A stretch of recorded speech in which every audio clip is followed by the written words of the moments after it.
Okay. Welcome back to the PowerPod, everyone. Thank you all for supporting the last episode. Delighted to say we have our first American onto the pod this week. I want to welcome David. David, thank you so much for joining us today. Yeah, thank you for having me on, man. It's true. Very few Americans in Marbella. You're Europe in general. Yeah, you're the what's it called? Yeah, you're in the smaller minority now. Yeah, it's funny. Yeah, but you get a mix of everyone here. So you've probably seen there's people from all over the world here. We love it. We love that aspect. It's not all small. You struggle to find a Spaniard out here, especially in Puerto Banús, because everyone's like, you got guys from Sweden, Germany. Everyone comes here. It's like a little hub. Yeah. So first and foremost, we're going to go into lots of different stuff. You got married recently. Yeah. What is it? It's October. It's November 1st today. So like, congratulations. 3 weeks ago. Yeah. Thank you. What was your favorite moment of your wedding? Probably just that we did it in Sevilla, Spain, where my family's from. So it was just that like my Spanish family was there, my American family, all of my closest friends. It's just crazy having everyone in the same. It was special, have everyone in the same location. And it was all kind of planned then that you'd come over here, get married, and then relocate to Spain permanently after? You just kind of meshed the two together and kind of... Yeah. The timing. That's the time that happened to work out. We knew we were gonna get married here. We weren't sure we were gonna move here. That was a more recent development. But then once we made the decision, it made sense to do it like just before the wedding. Yeah. Yeah. And I'm trying to think. So when you were, obviously you talk a lot about men's lifestyle and stuff like that, which we'll get into. Did you always think in your younger life that you'd get married at some point? It was always something you wanted to do? I didn't think about it that much. I'll be honest. It wasn't. I mean, yes. I think if you had asked, I would say, yeah, I'll get married and have kids. But it wasn't something I spent too much time worrying about, I suppose. Yeah. And you kind of notice now people are getting married, like even my parents' generation, people get married a year later, like they're getting married older and later on. And less people too, I think. Less people. And for sure, now people they want to be absolutely certain. They don't feel like the same. Even my parents talk about the pressure they felt at about 28, 29 to get married and start your family. So what was the timing that you were like, this is when I want to propose? Why then versus later or before? Yeah, no, it's a good question. I think I'd always told myself 3 years, and that's actually before I was in this relationship. I've seen this data that's like after, like, if you get married within the first year, the divorce rate is like sky high. If you get married after between the first and second year, it's still quite high. But if you wait over 3 years, that's typically like I think that's the main data point that connects to the divorce rate. So it just seemed like the more intelligent thing to do. Granted, by the time we got engaged, because we got engaged 2020, just before the quarantine and everything. Yeah, you got to know each other even more. So now it's essentially been 6 years that we've been dating before we got married. But it was more of just, I think just giving it time because time tests all. Then we were living together, then we were working together. So I feel like we've already, it's been stress tested to a lot of certainty. I feel for my relationship anyway, we were together for 2 or 3 years before we moved in together, and then we moved in together in Canada. Yeah. And I think that's the real moment you're like, okay, this could either work or not work, when you like share a space together, especially your first place, not always the biggest place. And you're on top of each other a little bit for the first time. So that for me, I was like, after a year, I was like, oh no, I love you and this is going to work. But before that definitely, I was like, Jesus, you see them once a week on like a Friday or Saturday. That's your best 5 hours you can, but suddenly you're seeing them Monday, Tuesday, Wednesday, Thursday. So I think that for me, I was like, after that, I was like, this is kind of the stress test to know. That's what I say to my friends as well when they're like, that could be the one. I'm like, maybe go away for somewhere, live with them, and let's see what's going on. Yeah, and then I think it helps if a few big life changes happen. You see how you cope together, whether it's moving or change of careers or things like that. Yeah. You said moving. That's obviously traveling in any way, but moving your whole life across into Europe from Houston. Just a little bit. What was obviously there's multiple, but what was the initial reason to move from here from Houston? Yeah. Well, so I grew up in Boston actually, and then that's where I met Julia. Then we moved to Austin together, and that was a big move. It was a big move. Yeah. Not as big as coming to Spain. It's a bit easier to manage. And then we bounced between Austin and Houston for like 4 or 5 years. So we visited Spain a lot. My family's from here, so I come a couple times a year. We always liked the idea of living in Spain, but then I've lived in Madrid before actually, and in Sevilla before. Oh, nice. And they're great cities. They're beautiful, but they weren't. I didn't like picture myself living in those environments. Seville's beautiful for kind of like old school mindset. Beautiful retirement place, Seville. A lot of people say like it's such a beautiful place. Just walk around all day. It's gorgeous. Yeah, no, it's like when you think of like a beautiful Spanish city, it's Sevilla, but it's a bit of an older demographic of people who are living there. Like you're saying, it's there's not necessarily like cool gyms, people there. I don't even know if they know what YouTube is yet. You know what I mean? It's like an older school mindset. Yeah. You walking around with a DSLR down the main street, people are like, what is going on? He thinks you're on the news. Yeah, something like that. But when we came to visit Marbella, it was actually like a year ago, last October. At first, we were like, this is a really cool place. Like, the not just like, I know I mentioned the gyms, but the gyms, there's other people here doing this type of thing. It's international. Julia doesn't speak Spanish, so it also works. There's more English than Spanish. You don't have to. They don't even try with you when you go and say all that. They go, "How you doing? What would you like?" They know from looking at you. Yeah, so it was a good, and then like the international aspect is really cool. You know, you meet a lot of different people doing different types of things.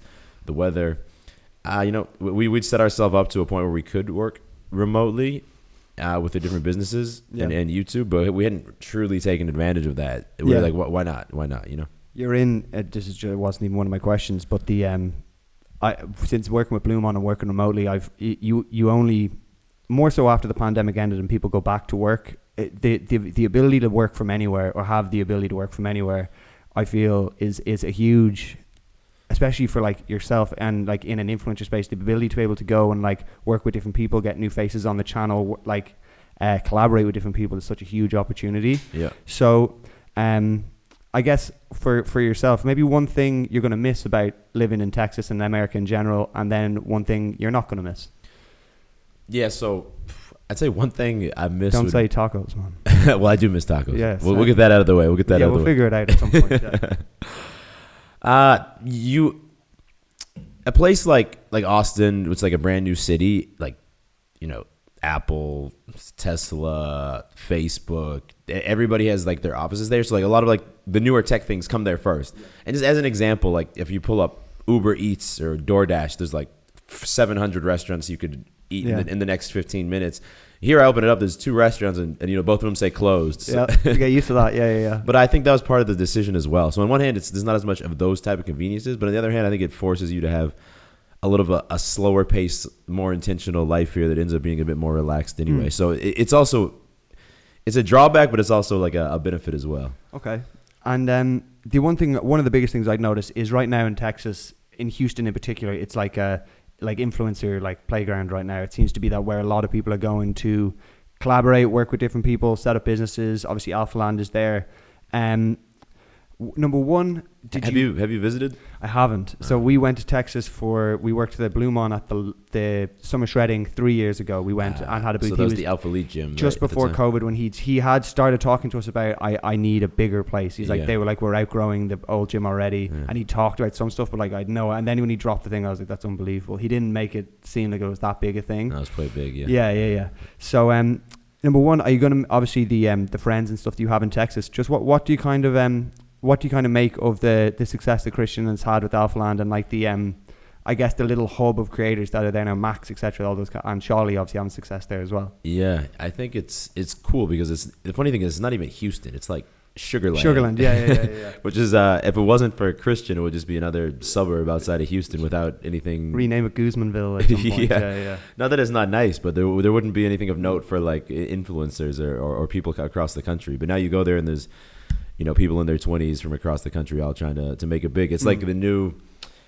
It's almost like a new hub, almost like a Los Angeles or Miami. Like Gold's in LA now. It's the one. There's one. I think people would be like, if we're going to go shoot some content, they're like, well, let's get down to Houston and Sugarland and go to Alphaland, and then let's go over to the West Coast. He's kind of like built a new place to stop. Do you know what I mean? Yeah, no, I think it's really impressive. I think it started with Alphalete being big and Alphalete Gym being a cool thing, and then obviously when he created Alphaland, and if you're someone who makes content and you want to meet other people who are trying to get on that path and collaborate with them, there's definitely very little resistance when you're there to like filming videos or trying to like start a new business because everyone around you is doing it. You know, that being said, I think some people just from being there, like they trick themselves into thinking, I'm just gonna like move to Houston, roll up to Alphaland, and it's all gonna work out. That's it. I'll just be huge. Yeah. I get you. But it definitely creates less resistance for it because you're surrounded by it. Do you like the fact that you have your own little space now, or like where you're carving out like a new area for yourself, where you're not completely you're not just, I guess, another guy with the camera in Alphaland? You kind of get a chance to kind of build your own space and work with some new people. I'm sure that could be the case when you go into the gym and there's 25 videographers all shoot with different people all the time. It can probably be a little bit like some overwhelming at points, you know? Yeah, I've kind of always felt, because when I started in Boston, Boston is all people try to be like doctors or lawyers. It's more of like an old school mindset there. So when I started there was no one there was no other YouTubers there in my space. Brandon Harden was living there for a bit because I met him the first time there, but that's not where he's from. He was just dating. Shut up, Brandon. Yeah, dating a girl there at the time. But in Austin, it was also. I mean, Nick Bear's there. He's not right in Austin. He's a bit north of it, but there's other creators. He just runs to Houston from his house, you know. Yeah, he probably does, and back. But so I've always kind of liked having a little bit of my own space. So I think I like that aspect of here. Even though Houston, to be fair, like I miss the guys there, especially Max. Shout out Max, but everybody. Well, Max will come. He was here this summer, wasn't he? He came over for the wedding. Obviously, for the wedding, he was here last month. Well, not in Marbella, but in Sevilla. Yeah. And have you liked? Obviously, I'm sure Rob has shown you the ropes. He's kind of he's like the official tour guide for influencers in Marbella now. So yeah, he's in Ireland this week, but we've been seeing a lot of Rob. He's a good guy. We're trying to organize. We were talking about when he got his house done, we do like a live from Villa Lipsit podcast where he talk about the process. We're trying to shoot that next week. So that's awesome. Good luck to you guys. We'll try and do that. I want to talk about YouTube a little bit, if that's okay. Of course. Number one, when you started YouTube, obviously you've kind of, for people who haven't seen your channel, you do like men's advice content paired with fitness content, paired with lifestyle content. Like you've kind of just carved into exactly what you're interested in, just made videos that were interesting to you. Yeah. Who did you watch that kind of inspired you to start watching YouTube or making your own videos? Yeah, I think like Elliot Hulse is always the name that comes to mind. Yeah. I mean, he was like the king of the men's self-improvement, right? So he was definitely, when I was in like tough spots or when I was starting my self-improvement journey, every morning I'd watch like 3 Elliot. Oh yeah, I'd even rewatch him. I just rewatch Elliot Hulse videos. So I think on one hand, that content, on the other hand, that's what got me started. But then I started seeing like Max and Christian, for example, to make these like cinematic videos out of just the regular day, right? Yeah. So I tried to kind of combine them into like a mixture where at first the videos I built the channel on were like day in the life videos, some Jones thoughts, maybe a workout edit, but it was giving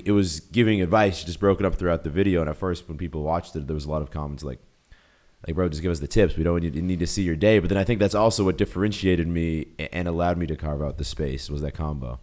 I think one thing I've noticed from watching, I watched the exact same kind of people when I was when I first started watching YouTube, and then particularly Max and Christian, those guys.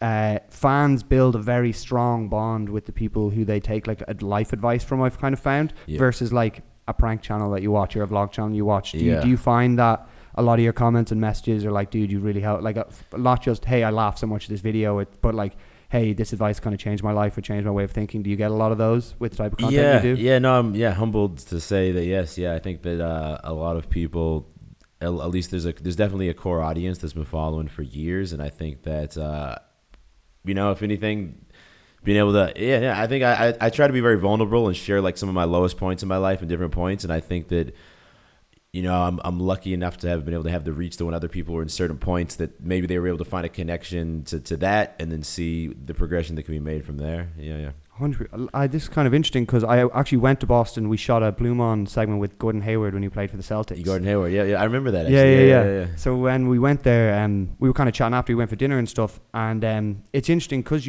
because it came up, he was talking about the kind of guys you'd run into. I was talking about Boston compared to Irish places, and I was like, he was like, yeah, quite similar. He's like a lot of guys. Yeah. So like masculinity wise, when you were growing up, was a very classic masculinity from Boston, and now like you kind of see the shift right now in mindsets or the way people view masculinity. Is it different now because you grew up in Boston? You kind of have a different way of looking at it. That's a good question. Yeah. Because it's quite similar. I found Boston very similar to obviously a huge Irish contingent there. But the mindset of the guys is very similar versus you go to LA, just slightly different. And that's why I was talking about Boston, Boston people are a little more rough around the edges, I think. A little more rough around the edges. So, character. Yeah, I grew up just south of the city, but I lived in Boston from when I was 18 to 28 or something. So I lived there as well a lot. Yeah, I think you have like the educated class who are really trying to be like the doctors and the lawyers like I talked about. Then you have the more gritty side of the city. So perhaps I haven't thought about that, but subconsciously maybe that's more the more aggressive type of masculinity that we've been exposed to. It's only when you travel, I think, and you see lots of different ways people grow up. It's just some things that I'd be like totally accustomed to from living in Ireland or any of those things I'd be like I wouldn't take second nature at. But some people, sitting there like, oh my God, that was terrifying. Well, yeah, I think when people in public a lot of times, and part of this is a feminine masculine thing, but someone cuts us off in the car or someone yells something at you or we have the dogs and they're yelling at us.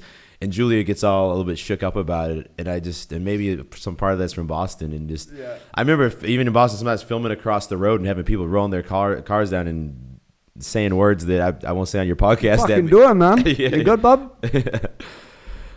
I found Boston in general. It was incredibly clean when I was there. It was one thing I didn't realize. We walked into downtown; it was beautiful. Yeah. So it was. It is a bit of a more European feel than most of the U.S. cities. And it was.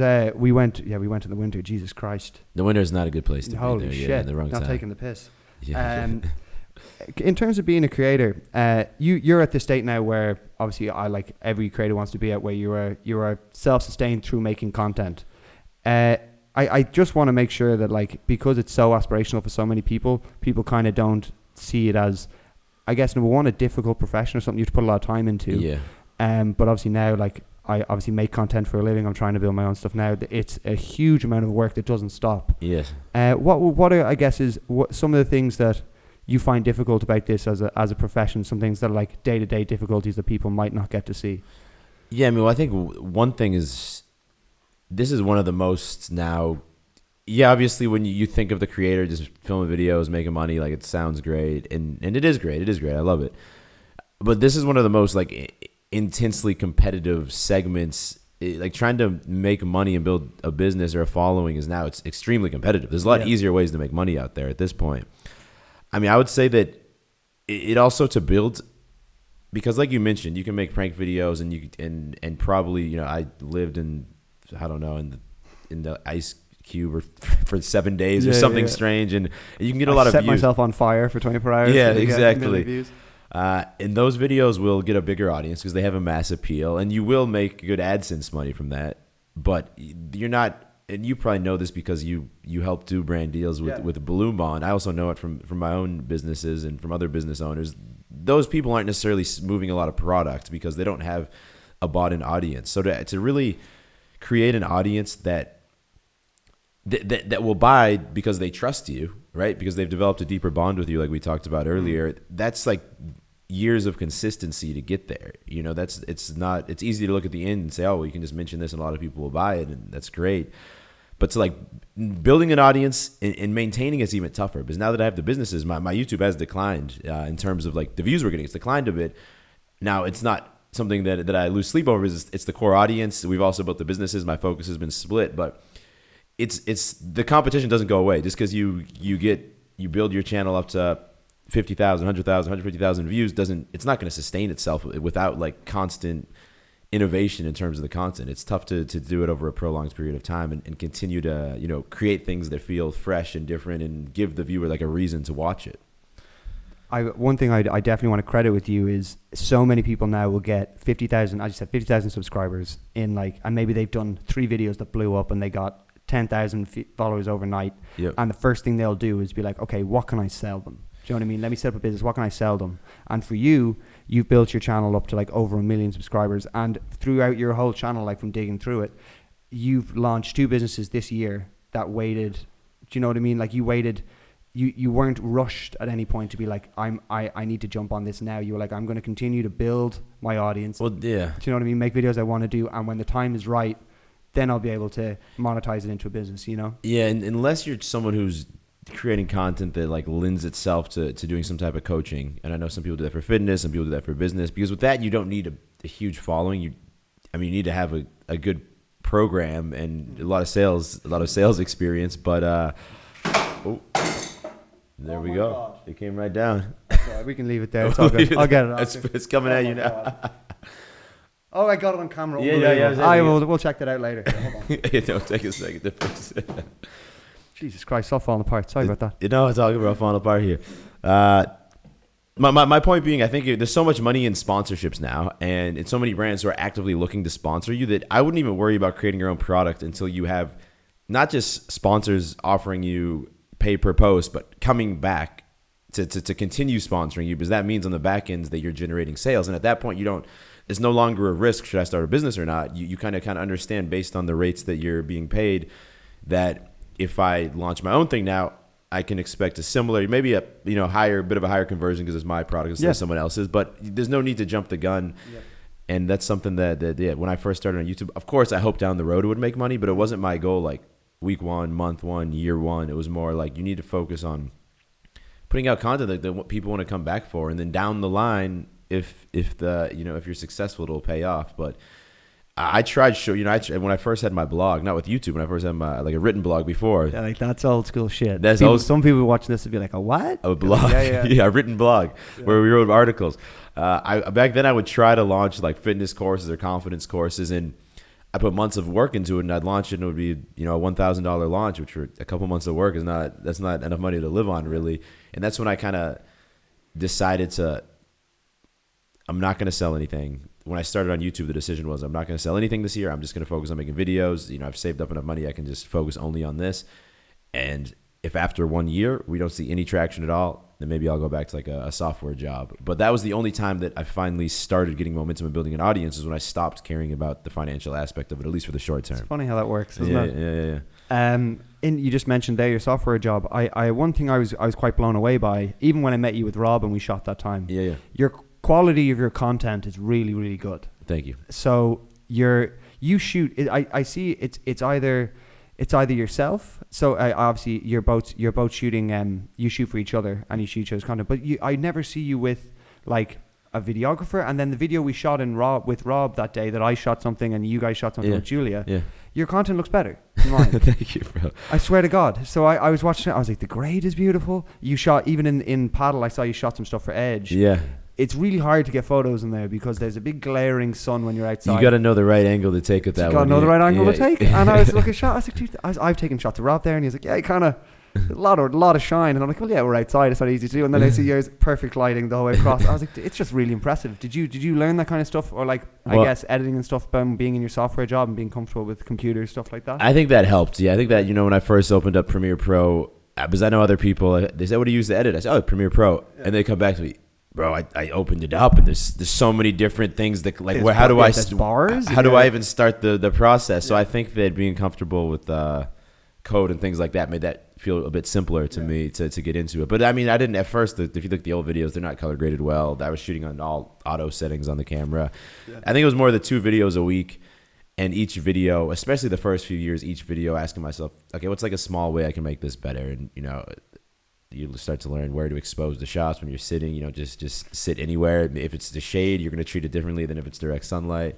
But yeah, no, I have had a full-time videographer work for me in the past, but then I realized that I for YouTube, I feel more intimate if I'm filming and editing the videos. But we do for like Edge content, we will outsource some of that to other influencers and their videographers as well, or photographers. I remember it's interesting how that works. Did you find you kind of, I suppose when someone is a full-time videographer, you're kind of at the disposal of them at times, and like also financially, if you can afford to have someone shooting the whole time. So you being able to, at worst comes to worst, if you're like, I need to shoot all the Edge shit myself and everything, you could do that to a standard that you're happy with. Yes. Where like so many people wouldn't have that option. So have you found that as an advantage, you being able to be like, hey, let's go out, Julia, let's go shoot some shots right now. I need to get some shots of this. You don't need to go and find some dude, you can do it. Yeah, no, because in the past, like we would have it. We'd either have the full-time videographer, or even after that, when we parted ways with him, then we would like fly some influencers in and then hire like a videographer to also come in and do the shots. And it was, I mean, that's how most clothing companies do it, and it's fine. But I wanted to find an even, I guess, easier way to do it, because managing photo shoots is never fun. It's tiring. Then there's a lot of content to edit. So now the way we do it is we'll get a photo set of the clothes ahead of time. Me and Julia will shoot myself wearing it, and then we'll send another photo set or two to a different influencer or to who has their own videographer and photographer. Then in parallel, we can shoot the clothing. We end up paying the same we would end up paying to have a videographer ourselves do it and rent out space or fly people out, and it saves us a lot of time. You get like diverse locations as well. So like as long as you have, I guess, so when you're probably looking to build your roster of, we'll talk a little more about the start, but just as it's come up with Edge, you're trying to build influencers now.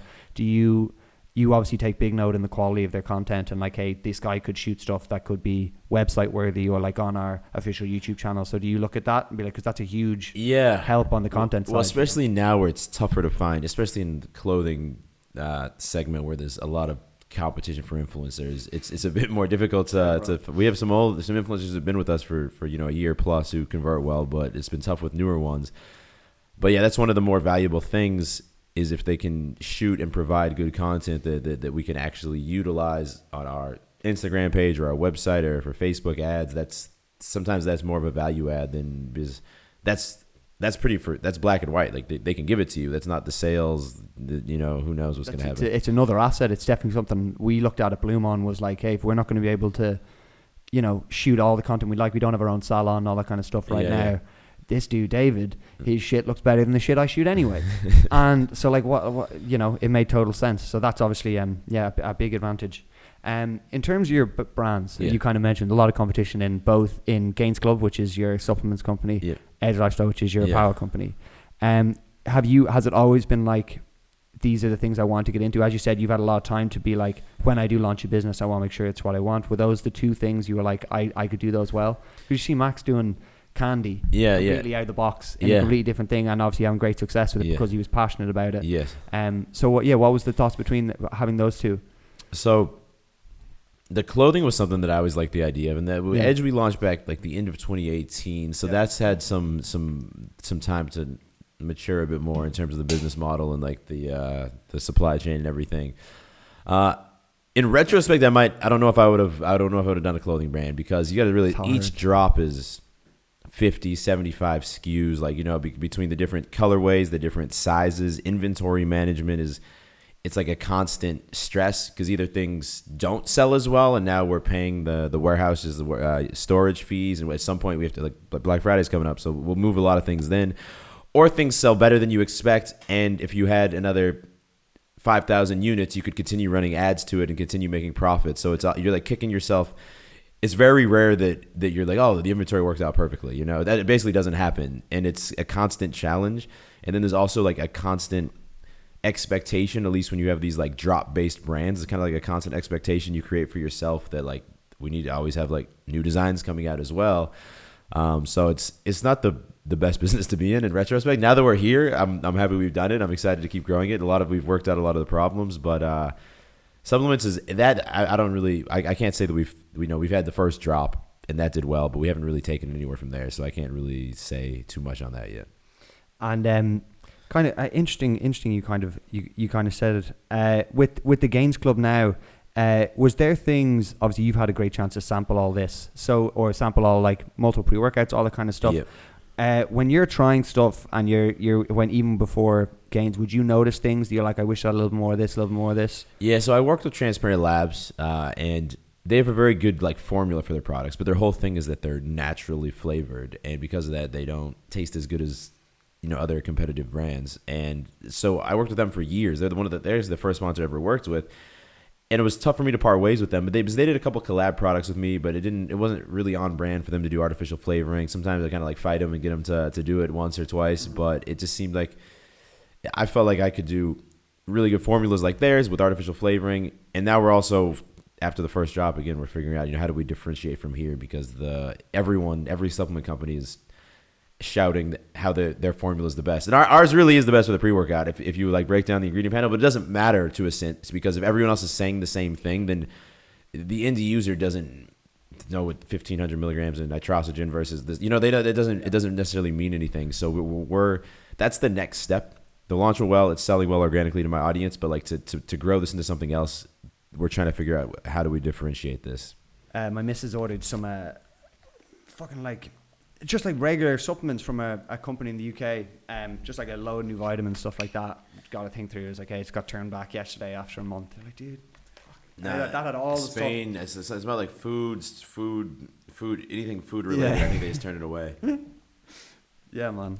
That was one thing. Even not ideal. It took us, I'd say it took us 5 or 6 Bloom on shipments. That's why I got our stuff sent to me. No, when you said that, I was like, it's a lot better. Because it took our shipping team like 5 or 6 shipments over here to be like, oh, okay, you gotta send it this way through this. Because I was like, if we send one to Rob, one to you, one to me, one will get through. Yeah, you might get lucky. Yeah. So I was like, so they know us now. Apparently, what she's done is built a bit of a relationship with someone in Correos that she can like email. So that might be the move, but it's like notorious shit show. Aside from supplements, everything else has been easy. So easy that it will come, but sometimes they throw a random charge at you. But I guess that's how it is. That's the game. Yeah. So we were talking about one thing I want to say about Gains Club. I love the branding. Thank you. I think it looks great. Yeah, I think we try stands to out a lot. differentiate it. Yeah, I think you did. I think you did a good job of that. Most brands are like really loud or like just matte black. And at first I was like, let's do matte black. But then we were working with, we hired like a design agency who's designed a lot of the other big brands. Like, no, we need to make this different. So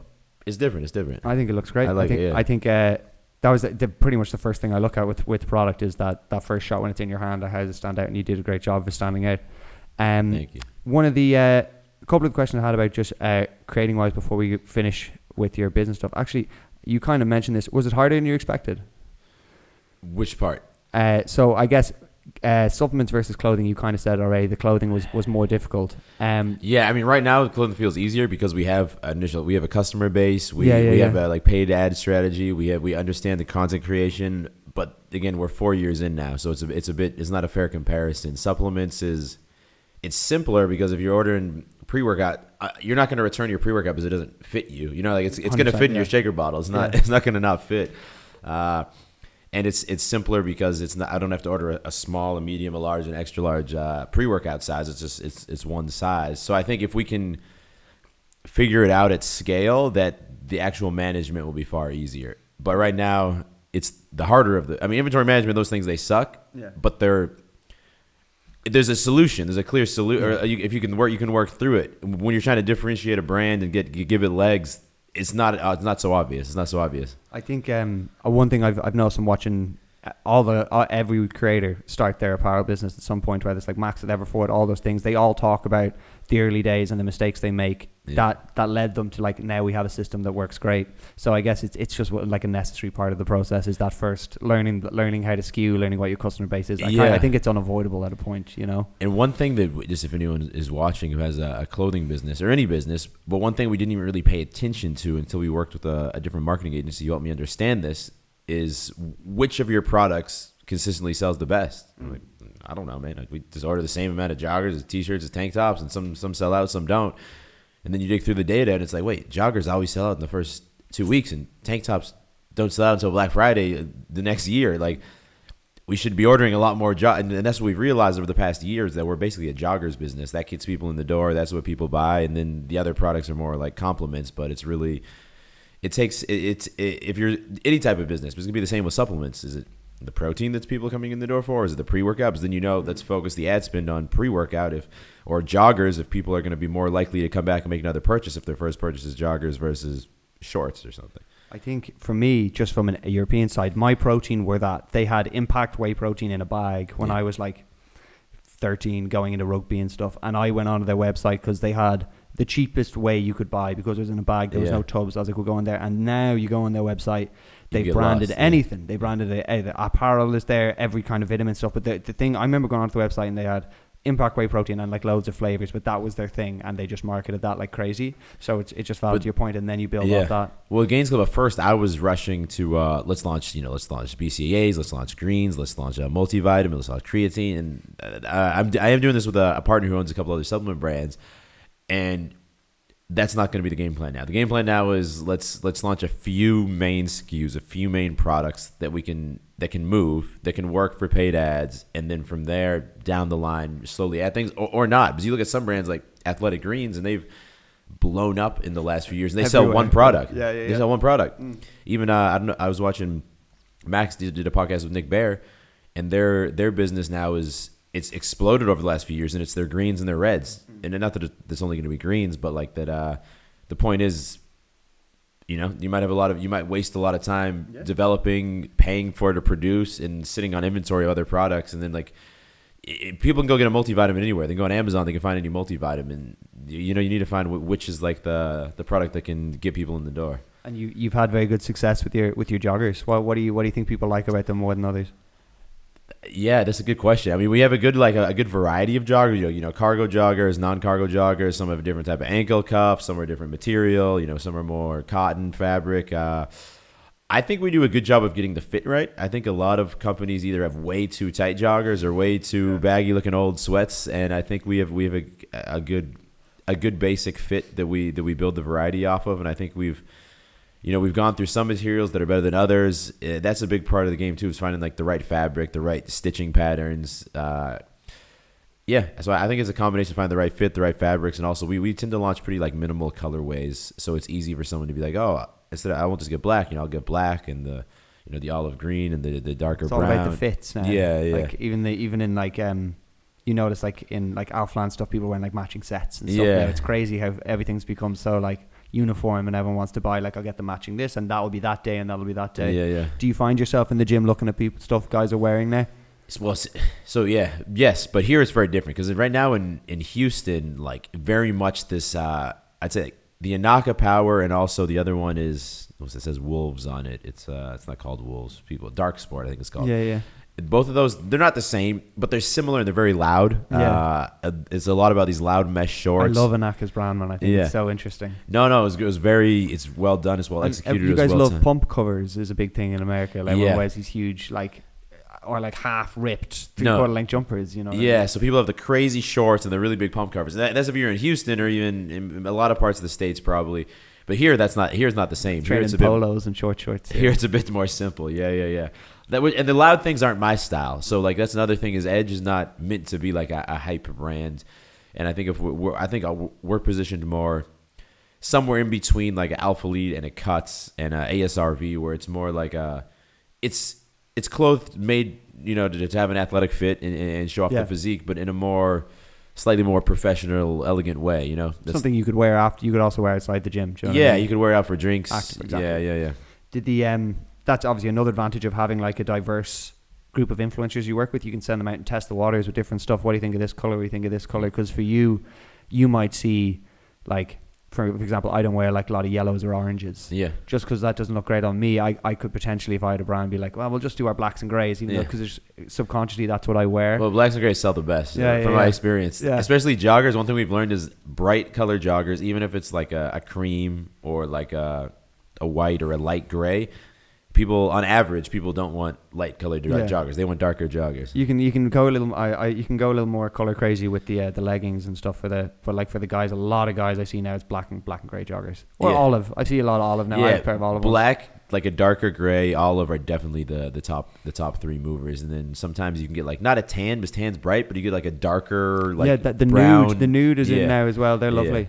You kind of said this. Is there any other businesses that you'd like to get into? Anything else or are you like, I'm just gonna fucking kill these two right now? Well, right now we really gotta get Gains Club off the ground. Edge has a good trajectory. We have like a good understanding.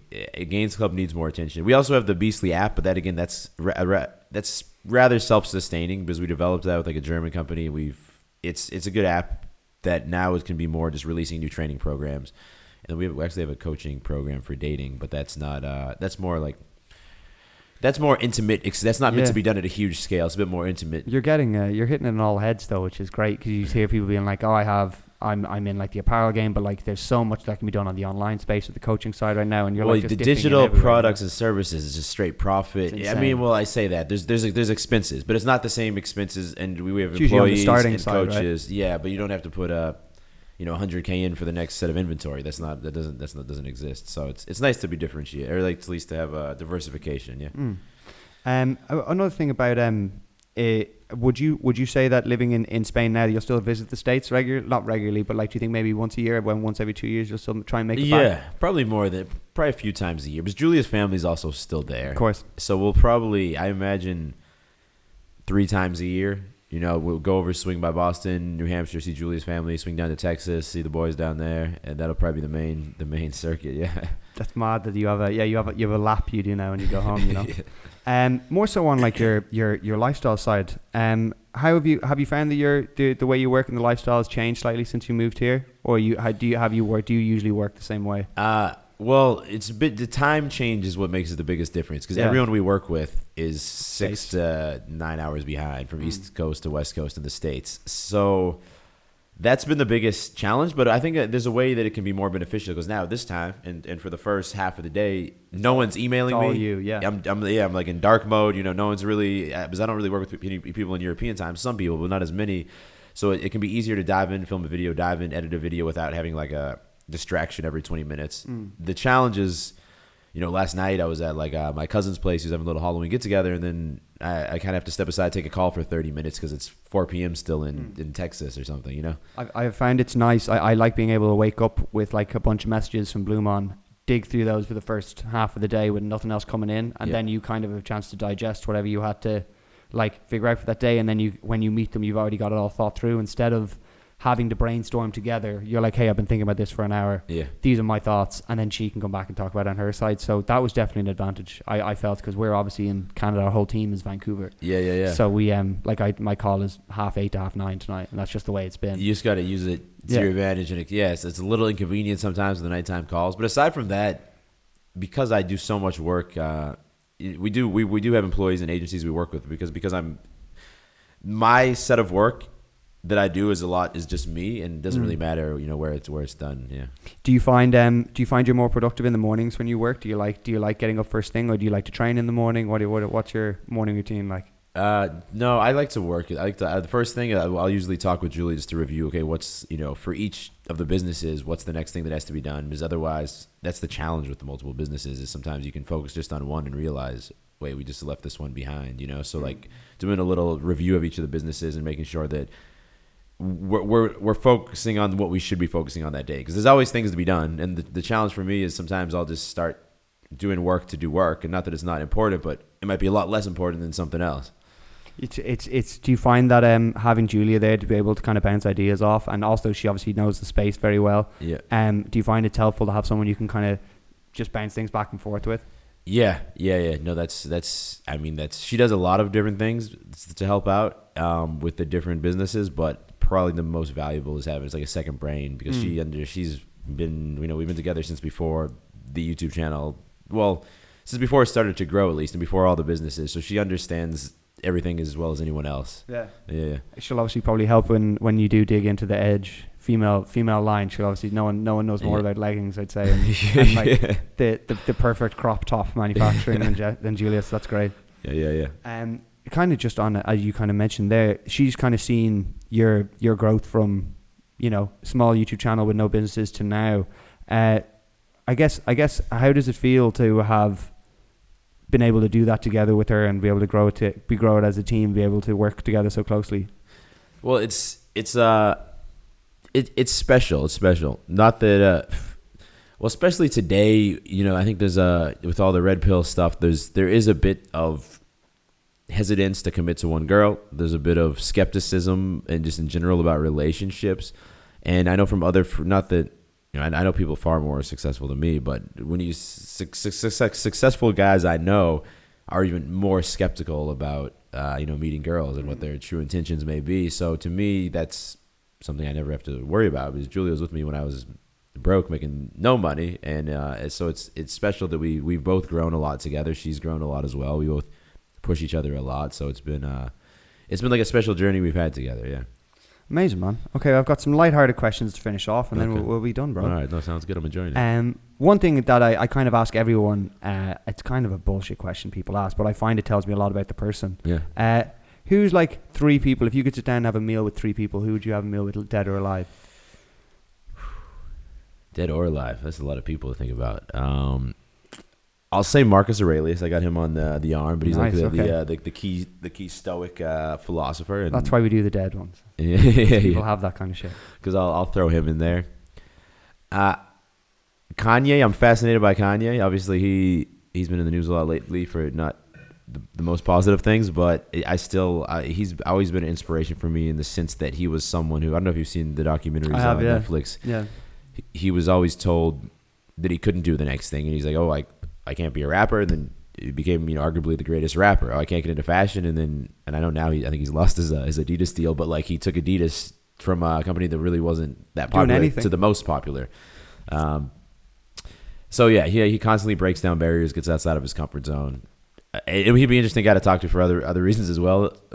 I heard someone saying he was telling, I can't remember who was saying it. He was like, I was talking to Kanye back when he was like doing the music scene. He was making his album with Jay, and he's like, I'm going to make these shoes. Yeah. And he's like, these shoes are going to be the biggest thing. And he drew them out on a little piece of paper, and they had like the weird like shape. It was like square down here with the big thing. It's going to be the biggest thing ever. It's going to be ribbed at the bottom. Yeah, and yeah. people are like, dude, he's losing his fucking mind. Yeah. Sure enough, he does it. So Yeezys, like, yeah. the guy is without doubt, I'm obviously like, dude's outspoken and all that kind of stuff. One of the most influential artists of our generation, I think, 100%. One of the most influential, just creative people that have ever lived, probably. 100%. Yeah. Even if you go back and listen to one of his My Beautiful Dark Twisted Fantasies, That's my, his best, my best top album. 3 albums of all time. So like, you listen to that, even when every song on that slaps. Is a banger. Every single song on that album. I listened to Donda there before. It might not be like, I'm not hugely into all like the hugely religious rap music, especially in hip hop, but the production on those, he has a song on it called Come to Life on that album, and I'm listening to it, and there's like organs, and there's violins. I'm like, the production on this is unbelievable that he hears this. Yeah, he even had the Jesus is King album maybe 4 years ago now. Very, very religious, not the normal type of music I listen to, but it was. I could still listen to that album front to back. Closed on Sundays. Yeah, closed on Sundays. Chick-fil-A. Yeah. Yeah, man. And the third one, we got Marcus and Kanye. Who's going to be the third one, man? It's already an interesting dinner table. I don't know. I might say like Elon Musk or someone. I was just about to say, what about like Elon or someone? It's very interesting. Yeah.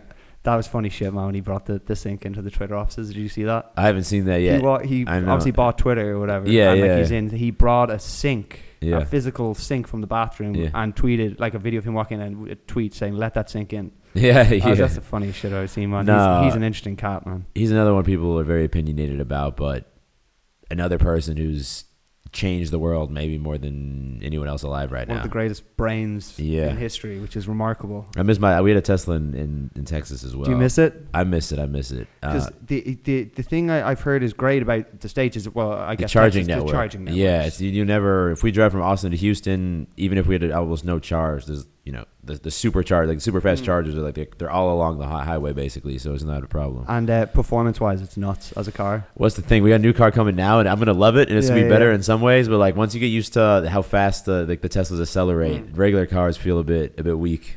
I think it's so cool that he was able to be like, hey, no, electric cars don't have to be shit and slow; they can be faster than regular ones. It's crazy. And then just a final thing, because we got into music a little bit. Yeah. Just in terms of a couple of nice. I guess different kinds of music you listen to for different kinds of moments, or artists you listen to. So I'm going to give you a couple of scenarios. Okay. You can maybe let me know an artist or a song you like. It might be Kanye for all of them. That's all good. If you were going for a PB in the gym. Oh, okay. That's more like Marshmello, I think. Like you like house music? Okay. Yeah. For the gym. Yeah. I get. I'm thinking. Okay, so you've. Well, Marshmello has some good rap crossover. Like he did one with like Roddy Ricch. Was like 4 years ago. I don't know. It's one of my favorite songs ever. I can't remember what it's called now. You've had a fight with your girl and you're like cycling downtown. Oh, okay. Big Sean. Yeah. Okay. He's got some good heartbreak music.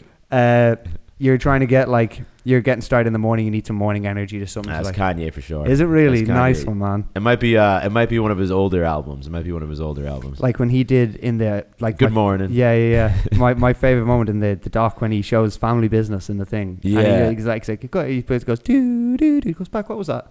And he plays it out. I was like, that's crazy, because that's one of my favorite songs by him. I think it's unreal. Yeah. And last one, if you were like late night chilling like out on your balcony listening to something. Maybe some Kid Cudi. Yeah, okay, huge. Some old Kid Cudi bangers. Good shouts, man. Yeah. Good shouts. All right, man. Thank you so much for coming on. Yeah. Guys, go check out Edge. Go check out Gaines Club. I'll have it all linked below. Go show your love. Thank you so much for joining me, man. Really, really appreciate it. Thank you, Russ. Good time. Appreciate it. Yes, sir. Thank you, folks. Bro, thank you so much. No, of course. It was a good time.